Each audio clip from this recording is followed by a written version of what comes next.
How's it going, everyone? Welcome to Hot Takes with Holmes here on Radio Free Radford. Happy Valentine's Day to all those that love sports just as much as we do. My name is Blake Holmes, and I'm here with my co-host Isaiah Addair. Stick around with us. We're going to be talking about the recent action around the NBA, NCAA basketball, and the MLB coming back for this upcoming season. To start off like we always do, let's move on to NCAA basketball. The top five in this week is number one, the Virginia Cavaliers standing strong at 23-2. Although they did lose a heartbreaker to the Virginia Tech Hokies, big win for Virginia Tech trying to make a push for the NCAA tournament, but a big loss for the Cavaliers, even though they still probably will hang on to a number one seed. Number two is the Michigan State Spartans, still led by Tom Izzo and Miles Bridges, 24-3 in the Big Ten. Villanova, number three, 23-2, also losing another big game I believe it was St. John's, if I'm not mistaken. Yes. Big win for St. John's. Big loss for Nova. Drops to two losses on the season. And when you're a mid-major team like Villanova is, you need all the help you can get. Number four, Xavier at 23-3. Bill Murray's pretty happy somewhere. They seem to always make a run in the NCAA tournament. They'll be looking to do that again this year. Number five, finally, right at the top five, is the Cincinnati Bearcats at 23-2. A big kind of shocker there. I honestly did not expect Cincinnati to be anywhere near the top of the polls, but here they are, and with a little bit left to go in the season, it'll be an interesting run to see who can get into the big dance and who can make a big run in March.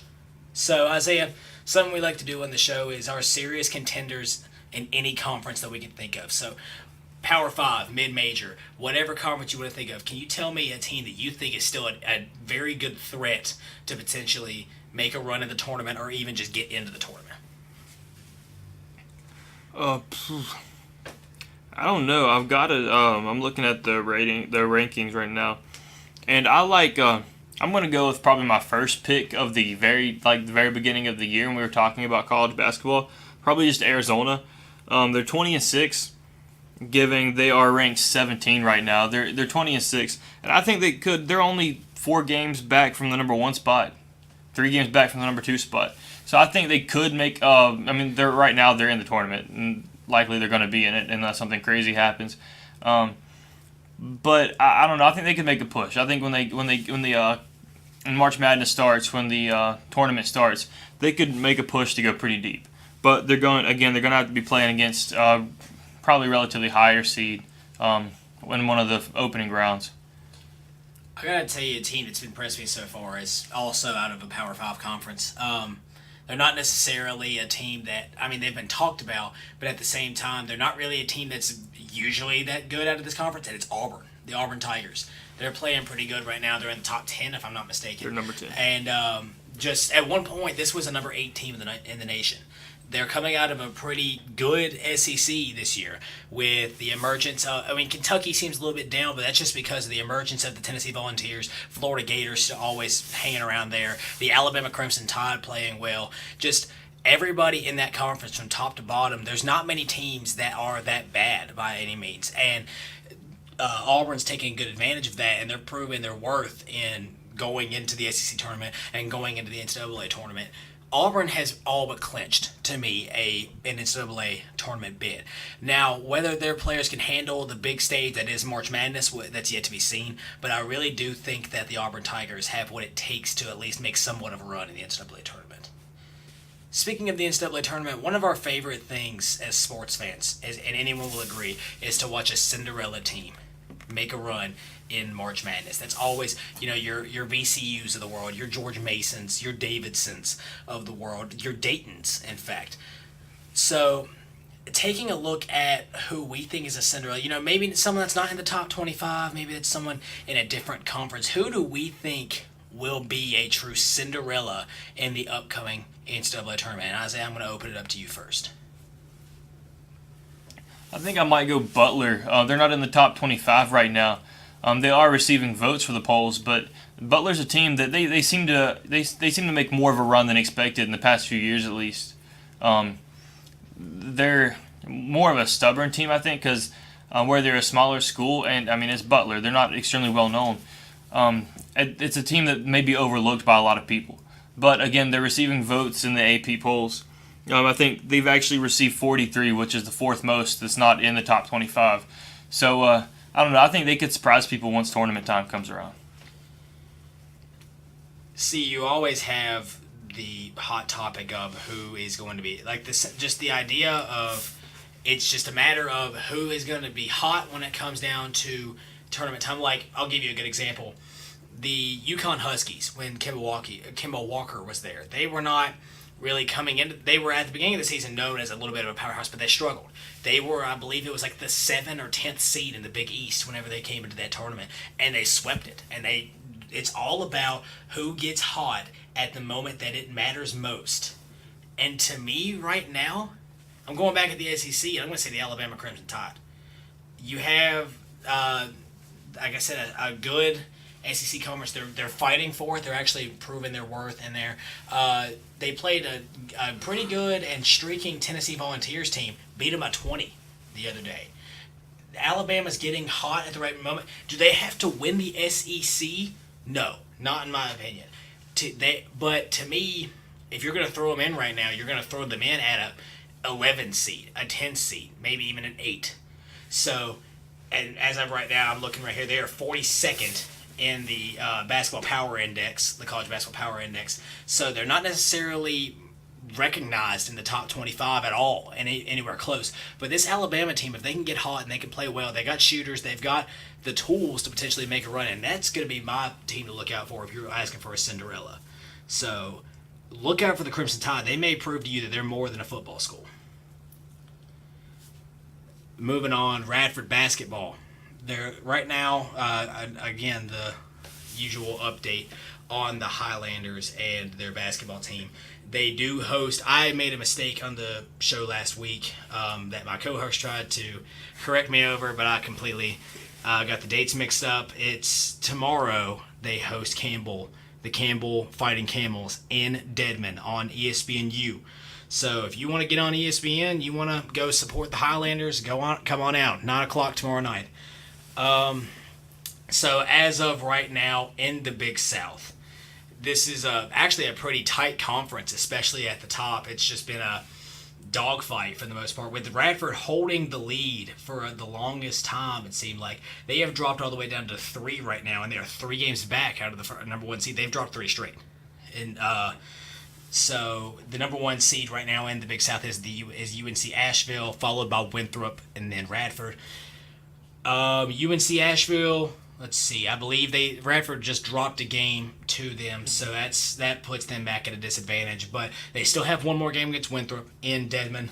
Again, Campbell is right behind them, though. Campbell's tied with them for that 3rd seed, so tomorrow is a must-win for the Highlanders. And their leading scorer right now, Ed Polite Jr., will have his hands full when he has to face off against potential NBA draft prospect Chris Clemens, who seems to light up the Highlanders, who seems to light up anybody he plays. And it'll be a fun fight. It'll be a fun game to go watch tomorrow night in Deadman. So what do you think? What are the keys to this game, you think, for them to get a win here at home and prove to people that they may be a potential team to look out for in the Big South now?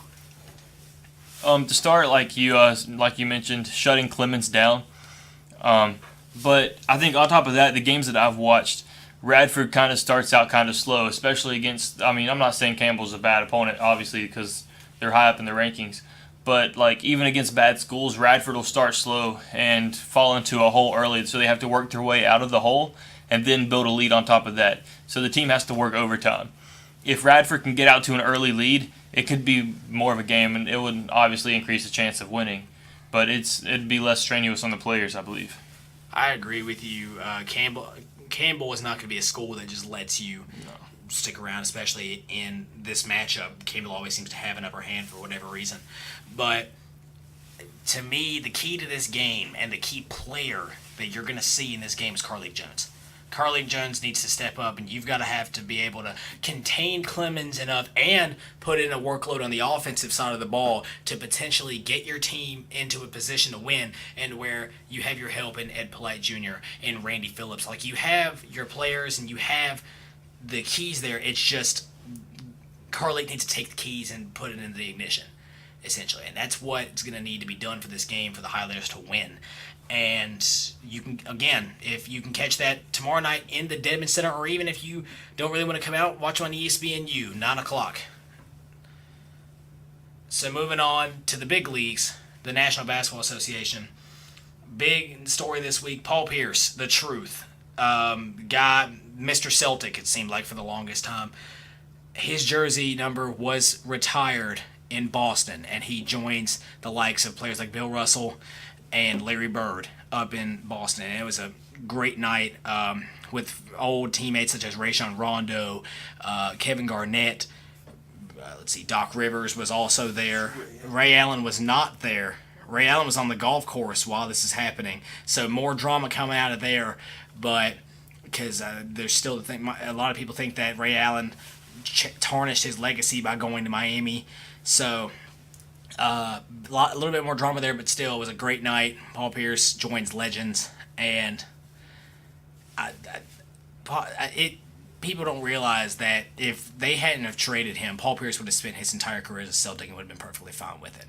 So he was traded. He was a part of that infamous deal to Brooklyn for the Brooklyn Nets trying to do a win now mentality that failed catastrophically, and set up the Celtics dynasty that we may be seeing in the next few years.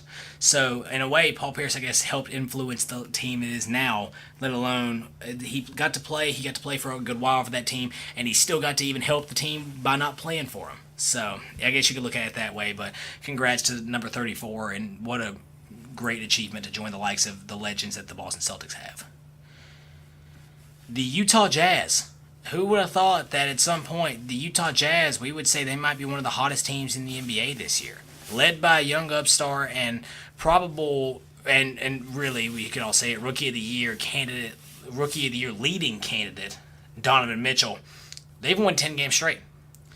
Not many teams in the NBA do that, let alone at all in the year. And Utah, just Donovan Mitchell's on fire.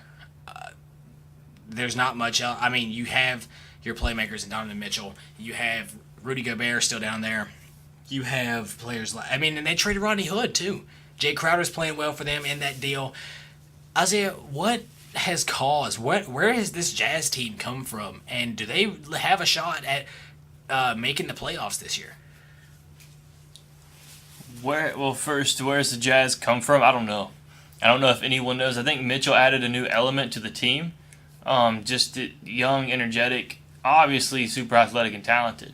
I mean, he's in the dunk contest this year. He was an alternate, but of course, he's in it. And some people think he's a favorite to win, so he has that athletic ability, of course. But I think they will be in playoffs. A 10-game win streak has a chance to extend it to 11 before the All-Star break.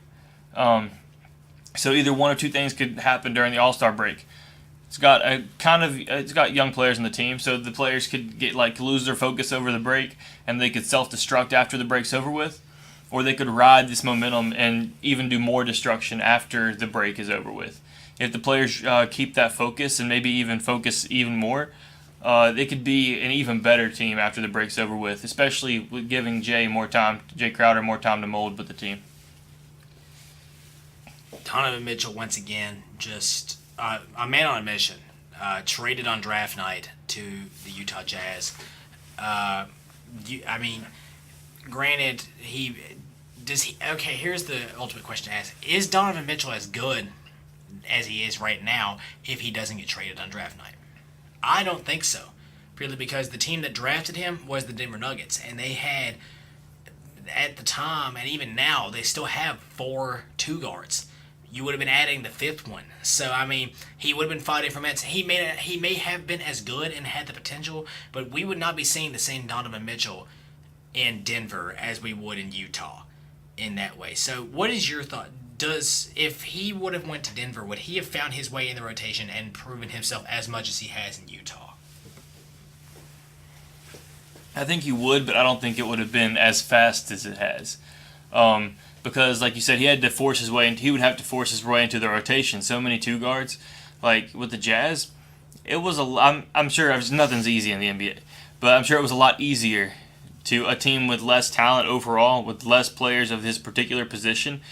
he was pretty much traded to a team that needed him and needed to put the ball in his hands, and that's what he's excelling at. So they're putting a big load on his shoulders, but he's a guy that can carry that, and he's obviously excelling with that. So I think he would reach that potential, and he would make an impact in Denver if he wasn't traded. But I don't think it would be as big of an impact so early. A bigger impact for a weaker team overall, I'd say, with the loss of Gordon Hayward. They really got the player that they really needed to start a true. And even then, I think they got him in a thought of potentially rebuilding this year. But, I mean, you look at it, you got a big man like Rudy Gobert. You got a guy like Donovan Mitchell running around. You still got an old vet like Joe Johnson. Actually, excuse me, not anymore. Joe Johnson is not. He is in Houston. Made a mistake. You still have Joe Ingles, a good sharpshooter. Ricky Rubio, a decent point guard. You still have the tools and the potential players to make a run, but in a way it felt a little bit like a rebuilding year. But obviously that's not the case anymore. So the Jazz will be looking to push, and they do play the Phoenix Suns tonight, and looking to make that 11-game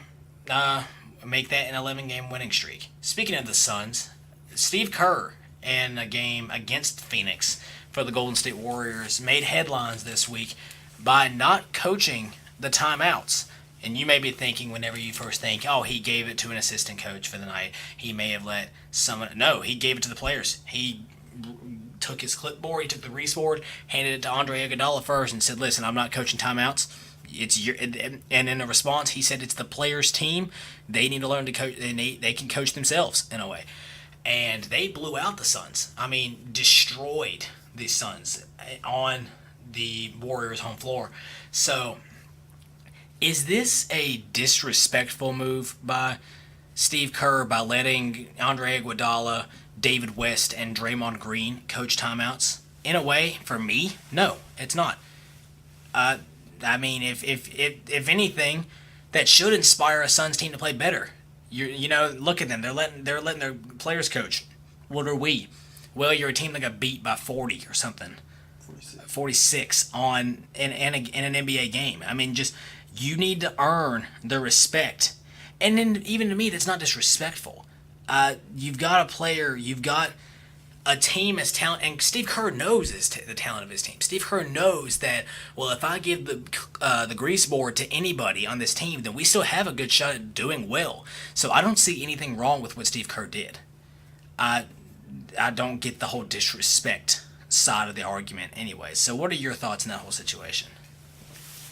I think it was genius. I love it just because, for one, it's molding the players together. They're listening to other players. They're more likely to ask about in-game situations, matchups than some coaches. It's going to increase the basketball IQ of the players, putting them in that position to think beyond just the game. And I think it's also it's creating a new atmosphere for Golden State. With a team with that much talent that's expected to be in the championship and possibly win the championship year in, year out, playing the games against inferior talent, it can kind of get boring. Winning all the time can be boring. So I think it might have been a way of just him being like, okay, here's something new. Don't get bored. Here's something new. You can coach and play, and so it's something to re-engage their interest and to re-involve them so that it's keeping everything fresh. I still like that. I feel like people don't give Steve Kerr enough credit. I mean, did he have the hardest situation coming in? No, he didn't. I mean, when you have a team like Stephen Curry, Klay Thompson, and Draymond Green waiting for you coming into the office, a lot of people still say that's actually Mark Jackson's team. But at the same time, I mean, Mark Jackson couldn't do much with him. You see what Steve Kerr has done. You can say Mark Jackson was never able to take that first step, the next step. Steve Kerr did. Steve Kerr proved that he could go in, he could mold these guys. He says, hey, these guys can shoot threes, and they can shoot them very well. Why aren't we just letting them be them and prove to them? And you see Kerr doesn't get mad when Curry pulls a shot from just inside half court or so. He doesn't get mad over things like that. And that's what it's all about, knowing your personnel, knowing what your players are capable of. And that's what Steve Kerr knows. Steve Kerr knows that these guys have a great basketball IQ. He knows that these guys can play. They can put the ball in the hoop. I mean, have you seen what this team consists of? So I don't just because he's got a good roster does not mean that he's not a good coach. That like a lot of people don't want to give him credit for, but I like I said, and he hasn't made that bad of a decision to me ever since he came into the league. And it's people also want to say that the Warriors were good while he had his back injury. Yes, they were, but at the same time, were they as good? Probably not. I mean, have you seen what they've been doing here? And the only reason that we're not talking about how fantastic they are is because Houston is in such a tight race with them, because Houston's very good this year as well. So, speaking of the All-Star game, upcoming this weekend is the All-Star game coming to you, and it all starts Friday night with the Rising Stars game.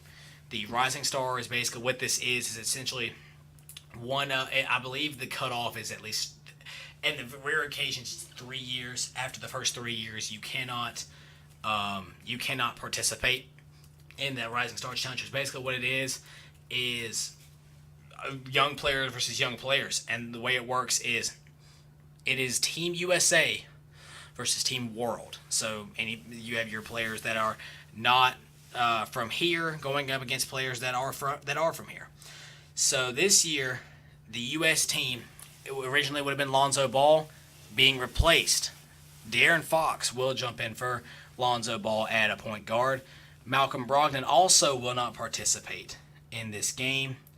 Jaylen Brown for the Boston Celtics. John Collins for the Atlanta Hawks. Chris Dunn for the Chicago Bulls. Brandon Ingram for the Los Angeles Lakers. Kyle Kuzma for the Los Angeles Lakers. Donovan Mitchell for the Utah Jazz. Dennis Smith Jr., the Dallas Mavericks. Jason Tatum, the Boston Celtics. Taurean Prince, the Atlanta Hawks. And De'Aaron Fox, once again, for the Sacramento Kings. That's a good team, but who will they be up against? Well, they are up against the first one is Bogdan Bogdanovic for the Sacramento Kings.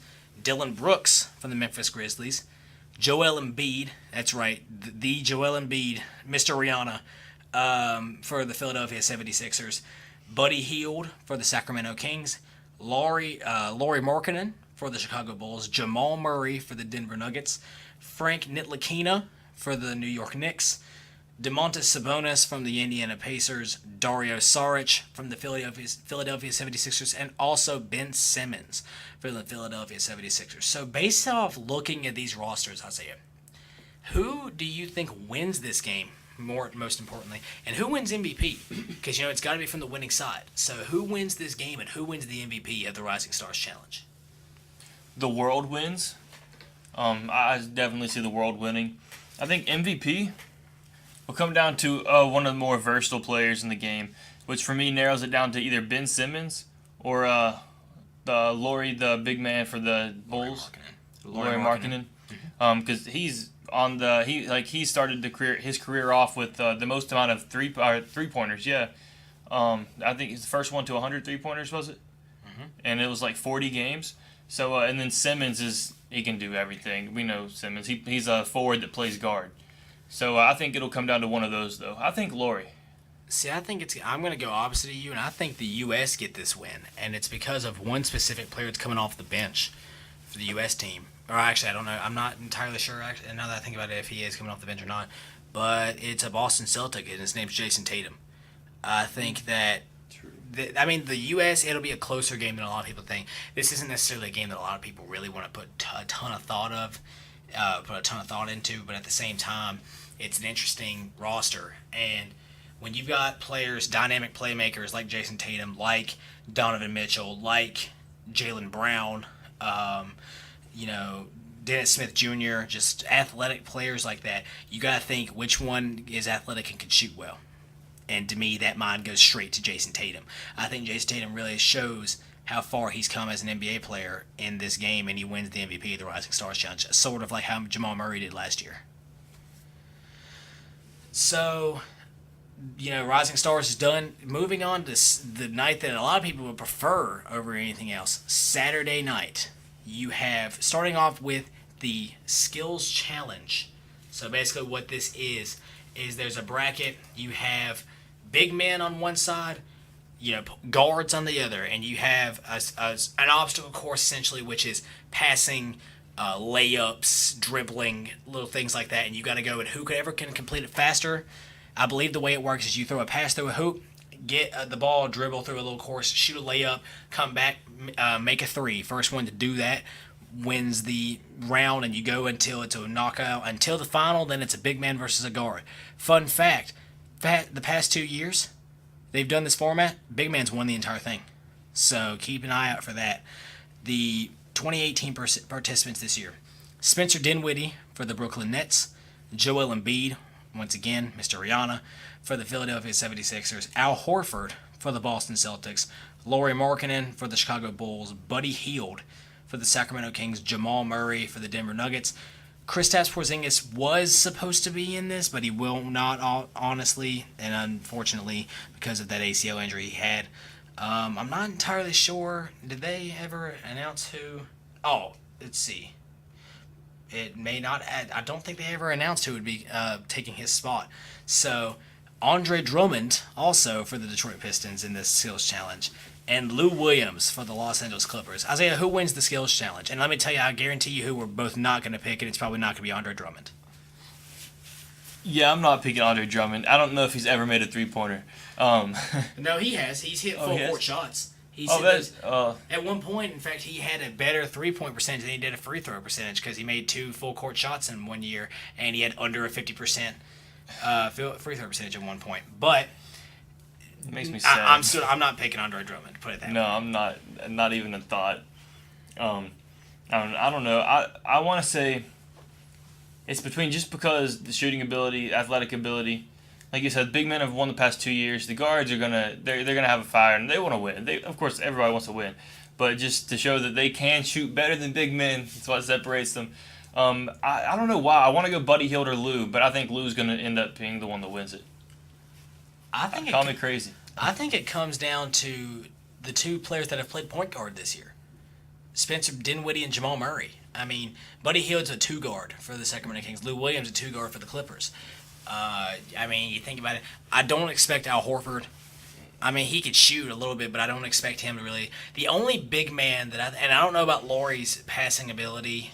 The only big man that I think has I shouldn't say has a shot, that is a legitimate contender, I think, to win the skills challenge is Joel Embiid.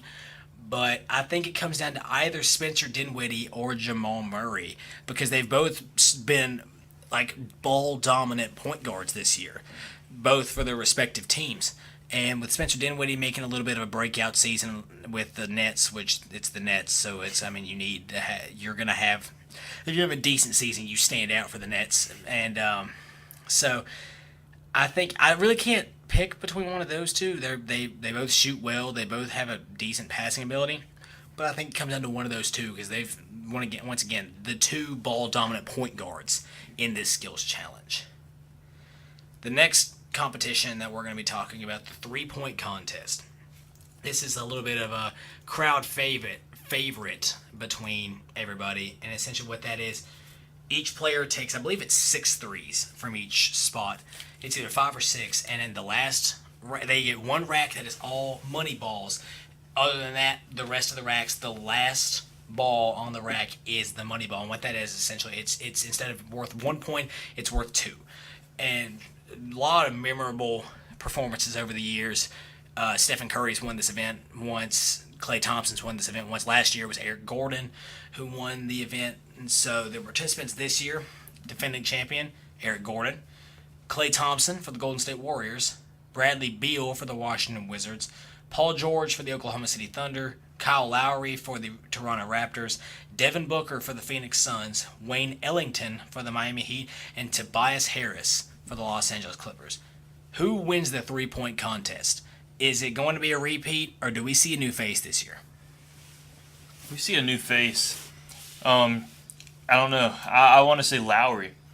He's had a phenomenal year. The Raptors are the top of the East.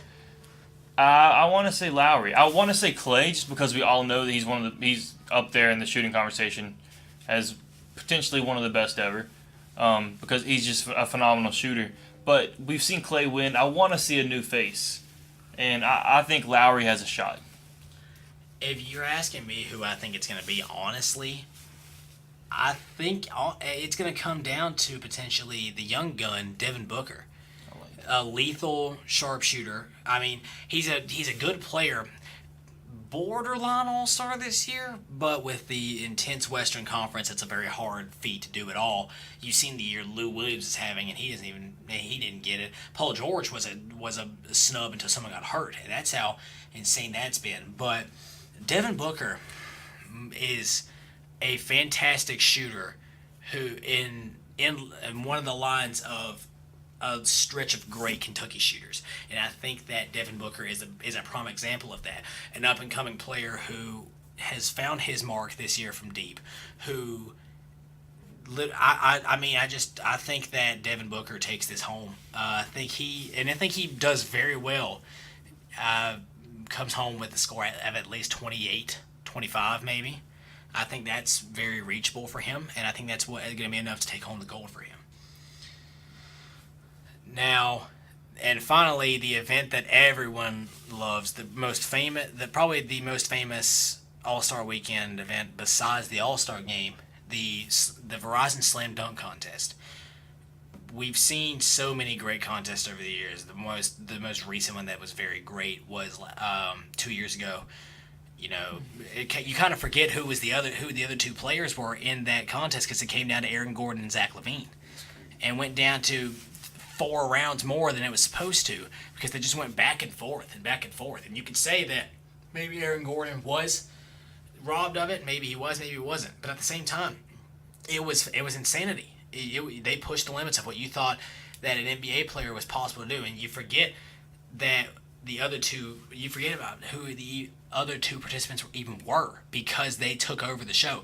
We didn't have that last year. Derrick Jones Jr. won the entire thing. We didn't really have that fantastic dunk contest that a lot of people wanted. Aaron Gordon tried to do something really cool, but he couldn't get it to work. Tried to do something with the drone, and it didn't work out. He was originally going to be a part of it, but he got injured, so he was not going to participate. Your participants: Victor Oladipo for the Indiana Pacers, Larry Nance Jr., new Cleveland Cavalier, Dennis Smith Jr. for the Dallas Mavericks, and Donovan Mitchell for the Utah Jazz.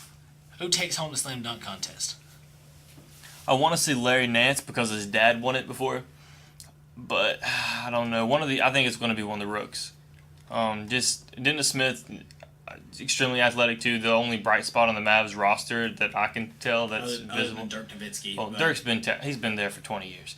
But then there's Donovan Mitchell, like we were talking about earlier, extremely athletic. Like, you can't let a ball fly in the air around him near his goal because he's gonna find some way to tip it in or slam it in. I don't know. It's gonna be one of the rooks. I like that. I like Dennis Smith Jr. specifically, but more so than anything, I'm going with Victor Oladipo. He's been in a dunk contest before. He's shown what he can do. In fact, I believe, if I'm not mistaken, it was the year that they had the East versus the West dunk contest. He actually helped win in the Eastern Conference in the dunk contest. So he's been in there before. He knows how this is, and people forget how freakishly athletic Victor Oladipo is too. So I'm going with Victor Oladipo to win the dunk contest this year, even though I think it'll be close. And I think Larry Nance Jr. puts up more of a fight than a lot of people are willing to give him credit. But at the same time, I'm going with Victor Oladipo as my slam dunk champion this year. Finally, the thing that a lot of people know as the end of the All-Star break, the NBA All-Star Game. A huge honor to get in, and the rosters go as this. And it's a different format this year. Team LeBron versus Team Stephen.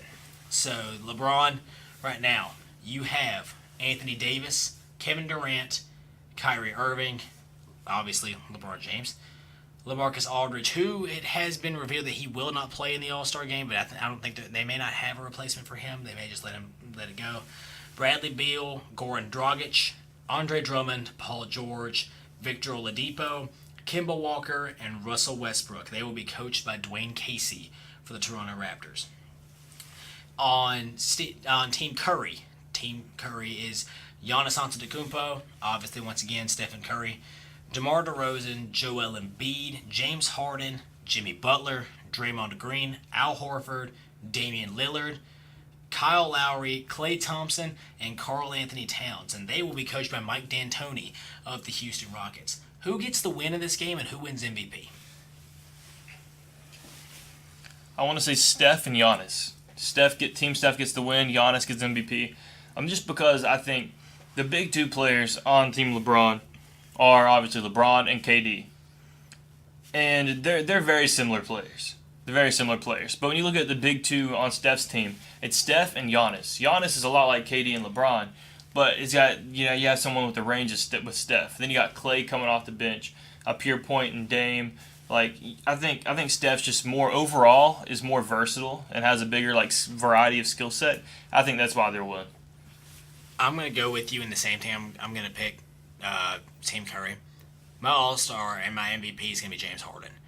James Harden's been I've considered at some point this season just calling the Western Conference Player of the Month the James Harden Award. He's been and it's been. Granted, he takes a lot of free throws. He gets to the line a ton more than anybody else. But that's because he knows how to draw contact. It's not that the refs are calling anything for him. He's not getting an unfair advantage. He just knows how to draw contact. And now they took away his rule. He can't step back and shoot a three and then pretend like he's shooting a three anymore. But he still finds a way to the line.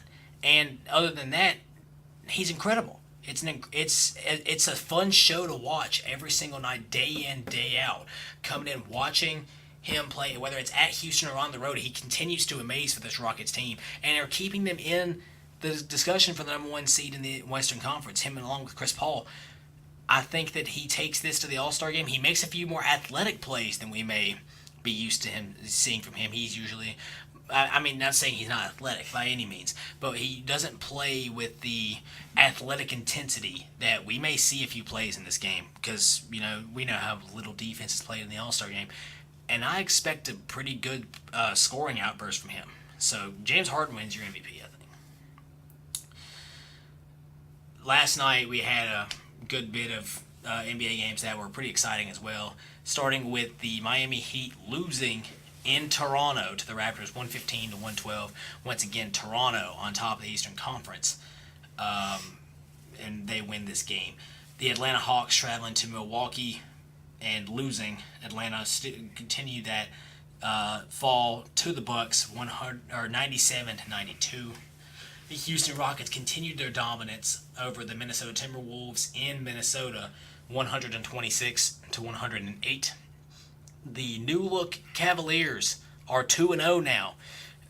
Since they trade almost everyone on their roster, it seems like they're not 2-0, beating the Thunder 120 to 112 in Oklahoma City. Big win for the Cavs in that game. The Sacramento Kings took home a win over the Dallas Mavericks in a game that not many people really thought too much about last time. It's two very low teams, but at the end, it's still an interesting outcome. The Kings getting it done on the road in Dallas. And finally, on national television, the Denver Nuggets took out the San Antonio Spurs, 117 to 109. Once again, the Spurs without LaMarcus Aldridge in this game. Nikola Jokic triple-double, and the Nuggets take home the win in the Pepsi Center. So, something we do every week now here on Hot Takes with Holmes. Hypothetical for the day. This one is, you could say it's two. You could say it's 2 and 1. But they both link up to the same thing, I feel.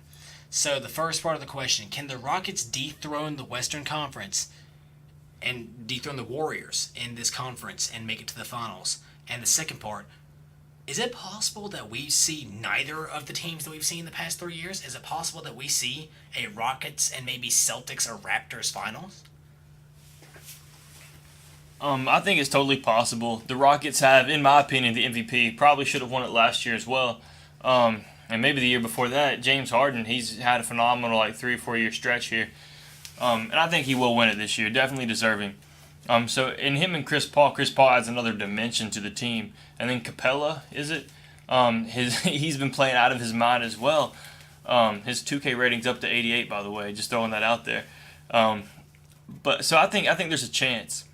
I think there's more of a chance that Toronto or Boston, either one, overthrows Cleveland, just because of the new look to the Cleveland offense and defense, and just because all the talent Golden State has. But I think it's definitely possible that both teams are knocked off the top because it's a completely different finals matchup. I think that the Cavs and the Warriors should still be considered somewhat favorites in their conferences. However, I agree that it's entirely possible that we see a potential um, different, completely different finals this year.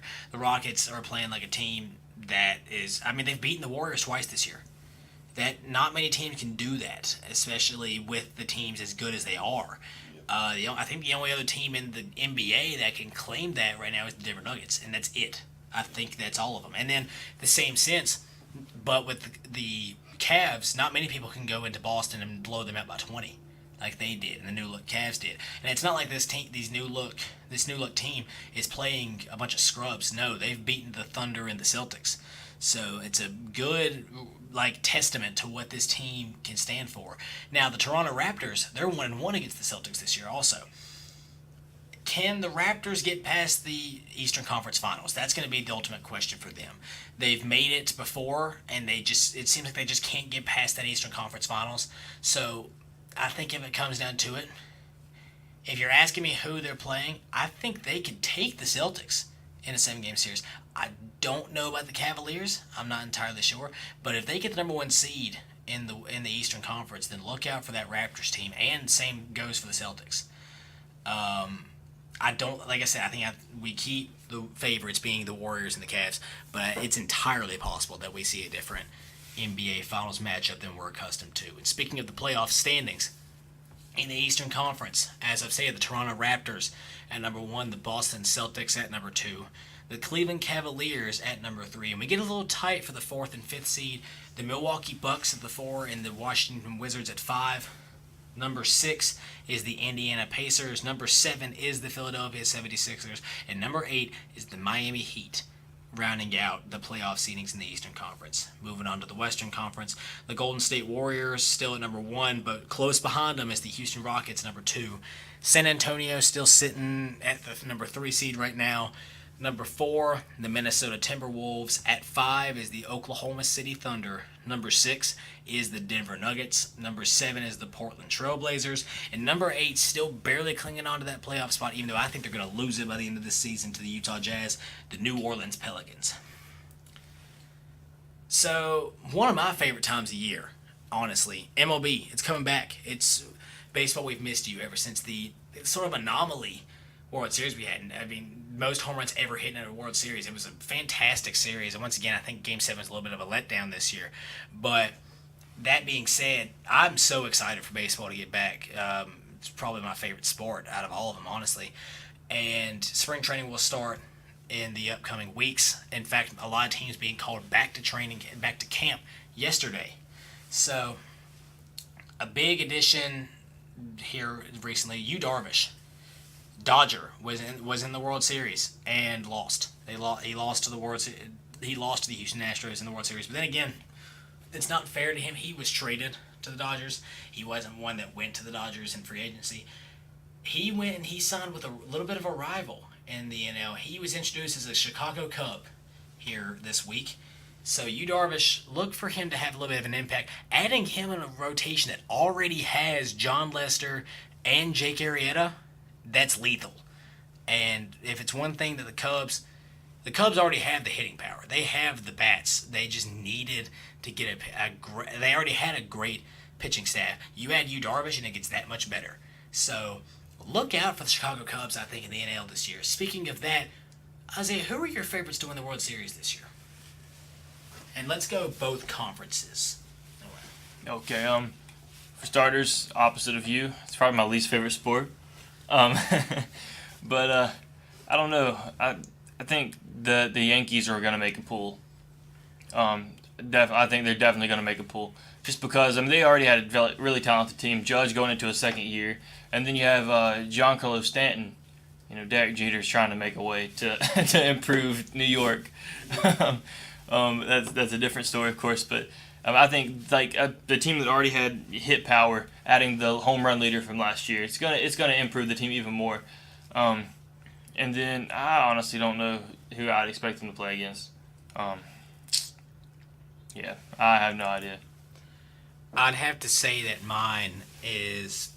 Let's see. If I'm going for the AL first, I'm going with. I'm going to agree with you. The New York Yankees are the team to beat right now in the in the American League, and I believe that when it comes down to it, when you have the outfield, when you add that you have and Brett Gardner, Jacoby Ellsbury, Aaron Judge, Giancarlo Stanton back there. You add Gary Sanchez in the infield. You add Didi Gregorius in the infield. You add your pitching stats you got. I think that this Yankees team is probably the best Yankees team we've seen in a long time. And and yes, Russell Wilson's technically in their farm system, but I like the look of this Yankees team, and I think they make a push. But you can never count out the Houston Astros. They just won the World Series, and they haven't really changed much, so they're still going to stick around. Um, the Boston Red Sox still always look good. That'll be an interesting series to watch this year, the New York Yankees and the Boston Red Sox. And in the NL, I'm going with the Dodgers are still one to look out for. Give me a bit of a dark horse and give me the Colorado Rockies with, with Charlie Blackmon coming back, with Trevor Story, Nolan Arenado. You've got a good foundation, a good set of players set in Colorado, and they made the playoffs last year. It's just all about taking that next step and getting into the later rounds. And I think they have the star power to do that. Not many teams to me right now, and the Cubs are always still also one to look out for. But give me a team to look out for in the NL. I would not be shocked to see a New York Yankees and Colorado Rockies World Series next year. A little bit of a different shake than we're used to. Another sporting event to look out for this weekend. Not as many people follow this, but I think it's still noteworthy. Is the Daytona 500? It will be Sunday, February 18th. This is if a lot of people, if you're gonna watch a NASCAR race, it's gonna be Daytona, and that's just something that is done. It's the biggest racetrack biggest NASCAR track, and being one that's driven by Daytona International Speedway, it's insane. So be sure it is. In fact, it's actually 2.5 miles. So and that'll be an interesting race. Look out for me. My driver to look out for is Kyle Larson. I think he may end up winning the Sprint Cup this year. So if you are into NASCAR, be sure to look out for that. The racing season does begin once again with the Daytona 500. Well, that's going to do it here on Hot Takes with Holmes here on Radio Free Radford. If you like what you heard, be sure to tune in again next week here at 3 p.m. once again on RadioFreeRadford.com. And be sure to like our Facebook page. We're also on YouTube, where all of our broadcasts are uploaded to either the day of or the day after.